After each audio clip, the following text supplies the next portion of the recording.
Hay una pregunta, bueno, como dije antes, por temas personales de fuerza mayor, Luis Machuca no nos va a poder acompañar hoy, pero, pero bueno, vamos a iniciar los minutos que tenemos destinados para realizar preguntas. Hay una pregunta, María Paz, hacia ti, y es la siguiente. El artículo 145, de hecho, cambia el actual dominio público, ya que establece no solo el dominio sobre las minas, sino que agrega las sustancias minerales. ¿Cómo interpretas esto, ya que es un cambio bien fundamental? ¿Podría interpretarse que son sustancias minerales ya extraídas, que en la práctica se opere bajo lógica de operadores de sustancias inconcesibles, como sucede con el petróleo o el litio?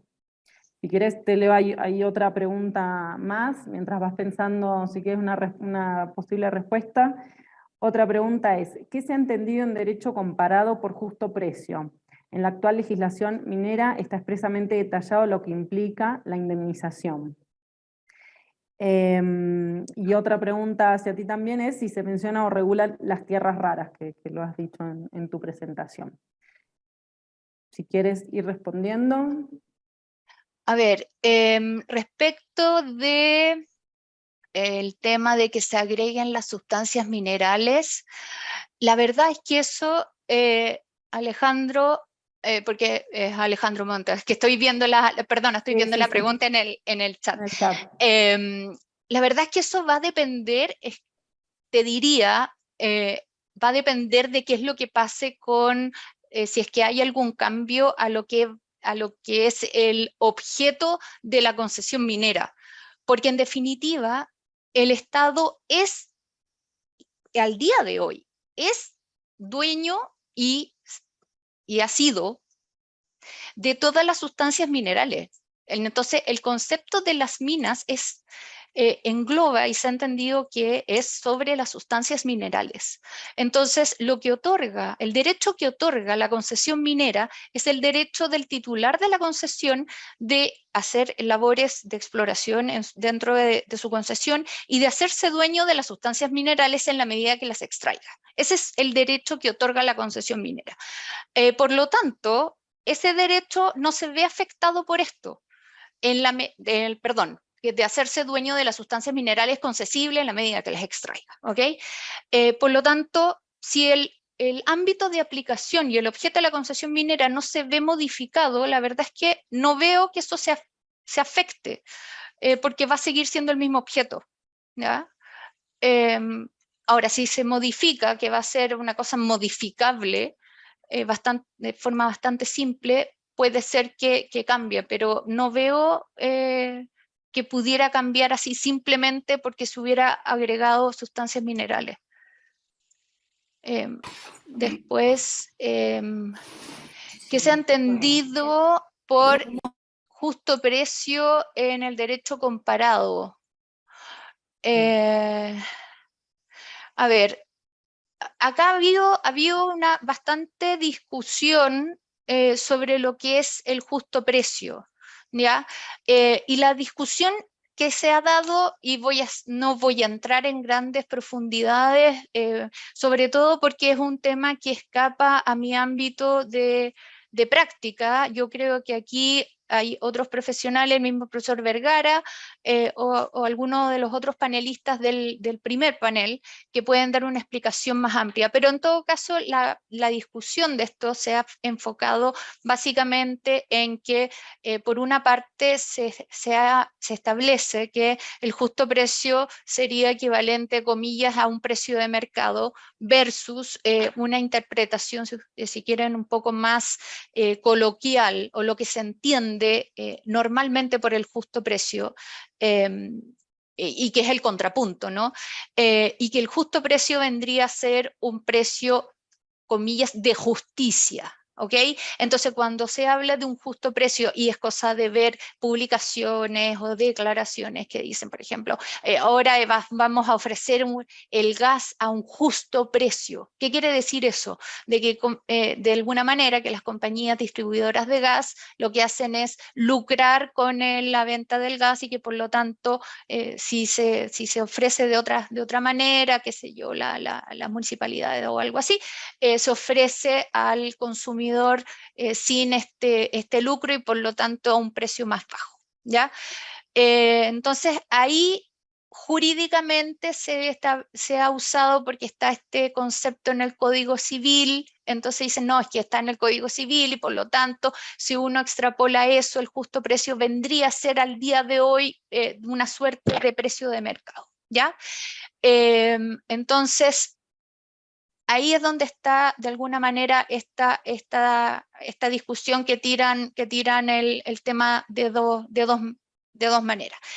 ¿Qué es lo que pasa? Que en su momento, y cuando fue la nacionalización del cobre, se estableció una fórmula específica de hacer el cálculo de cómo tenía que ser la compensación, que dicho sea de paso, es la misma fórmula que se propuso en la Comisión de Medio Ambiente como la fórmula de cálculo para la expropiación y nacionalización que se estaba proponiendo, que se propuso en varias oportunidades como texto. Y como resultado de esa fórmula, en varios de los casos, no solamente el monto a pagar era cero, sino que varias de las compañías, entre comillas, quedaban debiendo plata al Estado de Chile, o sea, no solamente no le pagaban, sino que quedaban debiendo plata, ¿ya? Con esa fórmula. Entonces, como consecuencia de eso y para dar señales a los inversionistas de que esa situación no iba a volver a darse, es que se consideró dentro de lo que es la ley orgánica constitucional esta fórmula en que en caso de expropiación el monto a pagar se iba a fijar en primer lugar de mutuo acuerdo por las partes, si no había acuerdo se fijaba por el juez y el juez iba a fijar el monto escuchando informe de peritos expertos y los peritos iban a tener que entonces hacer esas valorizaciones siguiendo una cierta fórmula técnica, ¿ok? Técnica geológica, ¿ya?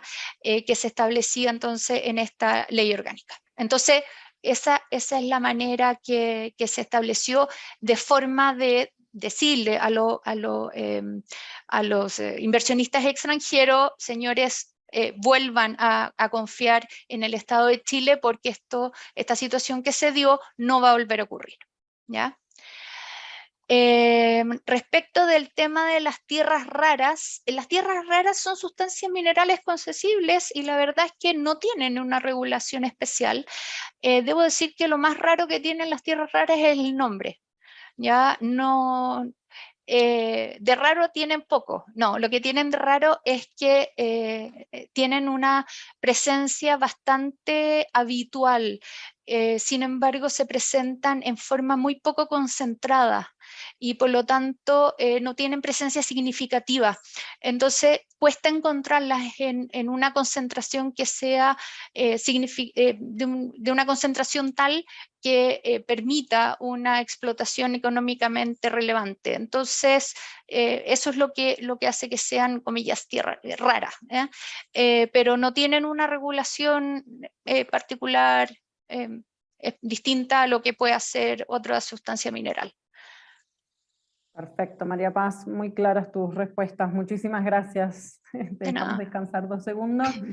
Alejandro, tú querías hacer una pregunta también. ¿Estás por ahí? Una pregunta y comentario para la exposición de Camilo Larraín. Bueno, muchas gracias por ambas exposiciones que han sido muy completas y permiten observar lo que ocurre con 2 sectores específicos y conectándolo con la exposición que yo mismo hicimos Eduardo y yo, temas más genéricos de fuentes normativas y derogaciones. Me quiero referir a lo que decía Camilo, como postulaba una cierta o pregunta o al mismo tiempo interpretación en cuanto a la posibilidad de que una vez aprobada eventualmente la propuesta constitucional, pudiesen seguir siendo comerciables las autorizaciones administrativas, porque ya van a dejar de ser derechos de aprovechamiento de aguas.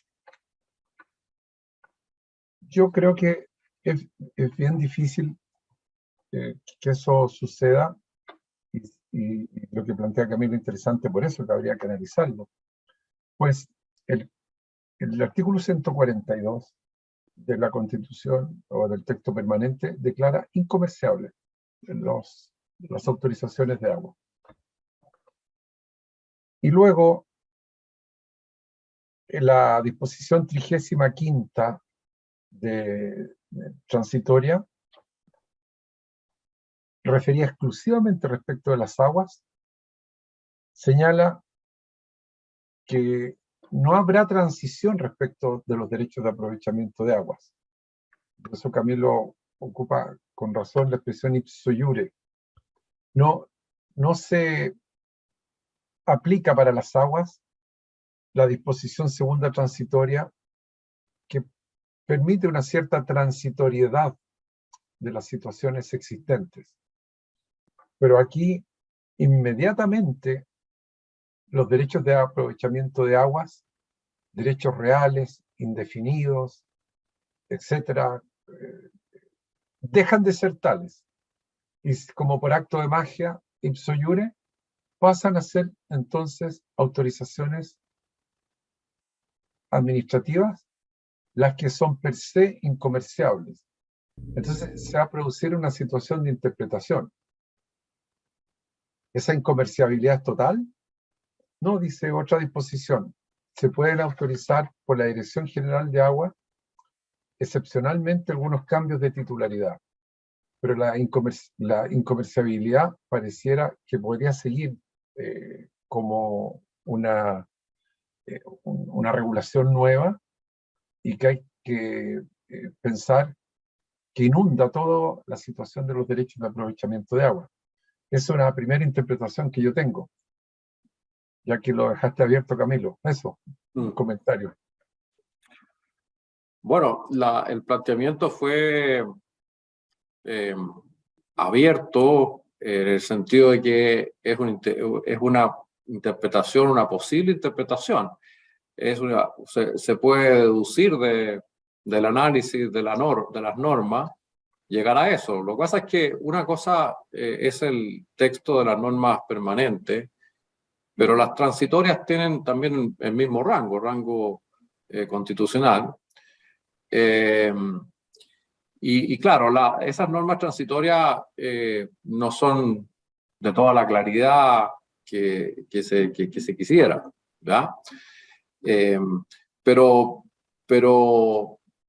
algún sentido tiene que tener esa norma que dice que en definitiva los derechos de agua existentes antes del 6 de abril del 2022 tienen se les aplica la norma transitoria de la ley respectiva que se publicó ese día, 21.435, si no me equivoco,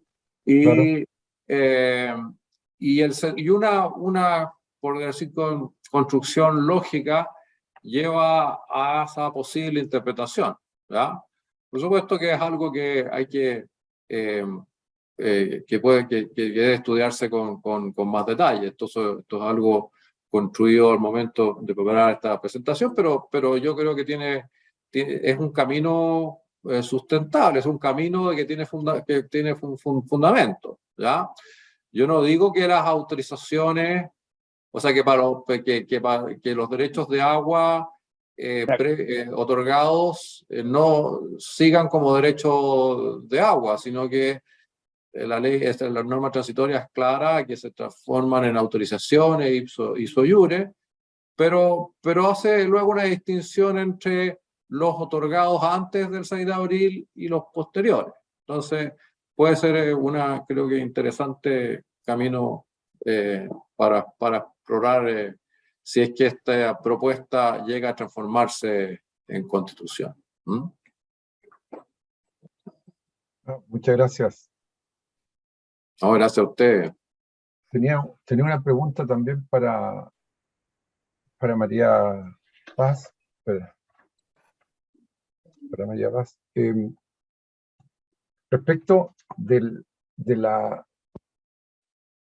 del, a ver, del rango normativo que queda autorizado por la Constitución para modificar la materia minera, a lo mejor te ha sorprendido, María Paz, de mi ponencia, harto más radical que la tuya. Pues a mí me parece, por lo que decía, ya no será la ley común siquiera la que va a modificar todo los aspectos relevantes de la explotación y beneficio de los minerales, sino que podría llegar a ser un reglamento autónomo si interpretamos estrictamente lo que dice la propuesta constitucional, y eso va a ser, o podría ser en el futuro, una disputa entre el Poder Ejecutivo y el Poder Legislativo, porque va a haber una disputa por estas materias y la interpretación pareciese que es esa, salvo que tuviésemos que alterar la letra y las palabras del texto. Porque es verdad lo que dice María Paz, que realmente la Constitución fue escueta, no tuvo el privilegio de las aguas que fue mencionada en las normas transitorias, privilegio entre comillas, por cierto. Por lo tanto, la regulación simplemente quedó entregada a este reglamento autónomo como señalado.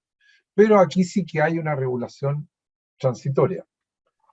Al menos rige el artículo 2º transitorio, en que toda esa normativa va a continuar vigente hasta que no sea modificada. Por lo tanto, o que no sea declarada inconstitucional por la Corte Constitucional. Por lo tanto, hay al menos una regla.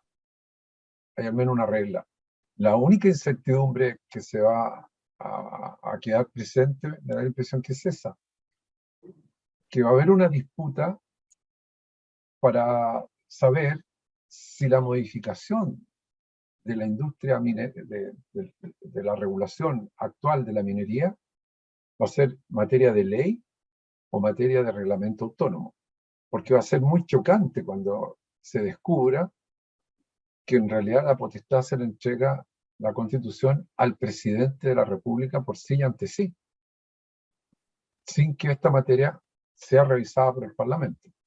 Lo que es un exceso, por cierto. No se me lo puede achacar a mí porque yo soy un mero transmisor del mensaje, sino que es del propio texto. Eso es lo que me parecía María Paz. Al mensajero ¿tú sabes lo que se hacía con el mensajero? Sí.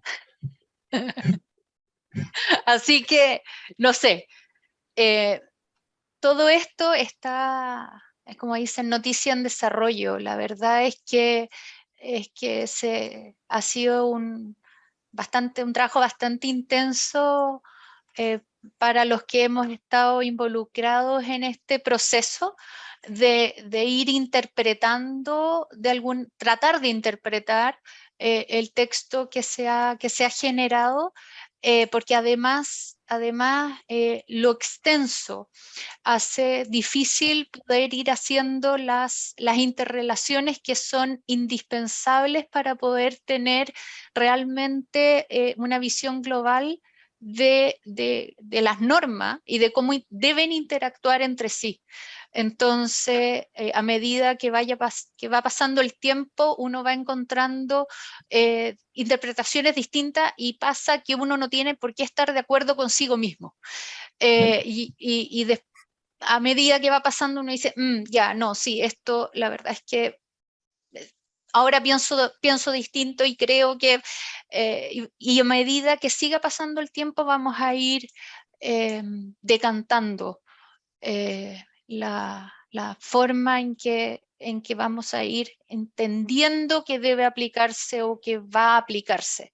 Y un poco lo que decía, va a quedar sujeto al legislador, a lo que entienda y interprete el legislador y las distintas autoridades el mandato que se les está entregando con este texto. Así es. Muchísimas gracias, María Paz. No sé si Alejandro, Camilo, desean agregar algo más. No, muchas gracias. Bueno, perfecto. Entonces damos por finalizado este segundo panel. Vamos a hacer un breve receso de unos 15 minutos hasta las 11:30 para dar comienzo luego al tercer panel sobre derecho indígena, derecho a aguas y distribución de aguas. Muchas gracias a los expositores. Muy completas bien, también sus adiós. presentaciones. Gracias, Camilo, gracias, María Paz. Nos vemos en 15 minutos entonces. Gracias a todos y todas.